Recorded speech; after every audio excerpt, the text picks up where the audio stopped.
বাবা হওয়ার আগে আমি চিন্তা করতে পারিনি যে আমি আরেকটা মানুষকে এত ভালোবাসতে পারি। ইনিশিয়েটিভ যেটা আমরা নেওয়ার চেষ্টা করছি, বিকজ আমাদের এখানে আনএমপ্লয়মেন্ট নিয়ে অনেক কমপ্লেইন্স আসে, প্রপার কোনো একটা সলিউশন আমরা কোনো কোথাও ডিজিটালি দেখতে পারি না।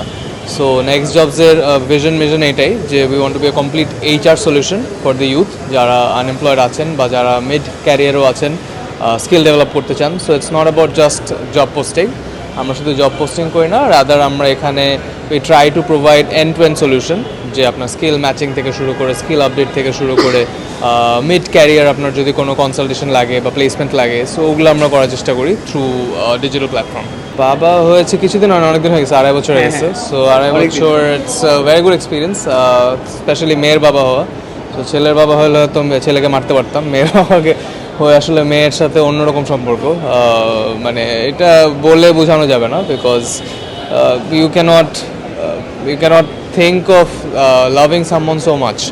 হ্যাঁ, মানে বাবা হওয়ার আগে আমি চিন্তা করতে পারিনি যে আমি আরেকটা মানুষকে এত ভালোবাসতে পারি। এই কোয়েশ্চেন আমরা আমাদের নিজেদেরকেও জিজ্ঞেস করি যে এটা হবে কি না, এটা আসলে জানি না, বিকজ আমরা যখনই করতাম তখন it was completely out of passion. So কখনো ইট ওয়াজ নট প্রফেশন, মানে আমরা কখনো টাকার জন্য এটা করি নাই। সো ইট ওয়াজ কমপ্লিটলি ফ্রেন্ডরা মিলে প্যাশনের জন্য, ফানের জন্য করেছি। কখনো এটা থেকে টাকা ইনকাম করবো বা প্রফেশনালি করবো এগুলো কখনো চিন্তা করা হয়নি। সো যখন ফান ছিল, টাইম ছিল, তখন করতাম। এখন সবাই যেটা বললো ভাইয়া যে আমরা এক একজন এক এক লাইনে বিজি, সো নিজেদের ফ্যামিলি আছে, নিজেদের বিজনেস আছে। সো এগুলো করে যদি কখনো মনে হয় যে টাইম মিলবে, হয়তো করে ফেলবো কোনো একদিন। খুব ভালো উদ্যোগ, বাট এটার পাশাপাশি আমার কাছে এটা খুব বেশি ভ্যালু অ্যাড করবে বলে মনে হয় না, কেননা আমাদের রোড সেফটি নিয়ে অনেক মুভমেন্ট চলছে অলরেডি। আপনারা জানেন যে এখানে অনেক ইলেকট্রিসিটি লাইন চুরি করে বিভিন্ন রকমের যানবাহন চলছে। রোড আমরা নিজেরা যারা গাড়ি চালাই, আমরা রোড সেফটির জন্য এআইটি দিচ্ছি, আমরা ট্যাক্স দিচ্ছি, আমরা এনভায়রনমেন্ট সাবচার্জ দিচ্ছি, অথচ কালো ধোঁয়াওয়ালা বাস আমরা রেগুলার দেখি। সো এই টাইপের জিনিসপত্র আসলে খুবই চমকপ্রদ আমার কাছে মনে হয়, অ্যাকচুয়াল সলিউশন না।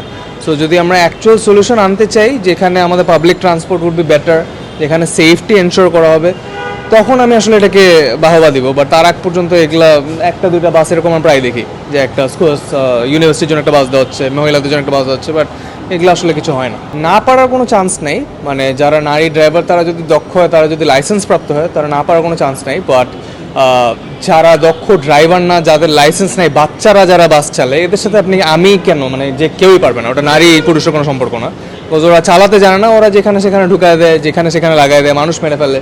সো এটা আসলে সিস্টেমের লস আর কি। ওটা যেটাই বলছিলাম যে এটা তো আসলে পুরোপুরি সিন্ডিকেট, মানে আপনি যত যাই লুকান না কেন, মানে এখানে পুরো প্রসেসের সাথে দেখা যাবে এলাকার রাজনীতিবিদ, পুলিশ থেকে শুরু করে ওই এলাকার বিজনেসম্যান বা অটো রিক্সা যে প্রোভাইড করছে তারও তো ব্যবসা, সব মিলায় তো একটা সিন্ডিকেট। সো আপনি যতই আন্দোলন করেন, আনলেস অ্যান্ড আনটিল পাওয়ারফুল মানুষগুলো সিন্ডিকেটগুলো আপনি ভেঙে না দিবেন, এটাতে কোনো লাভ হবে না।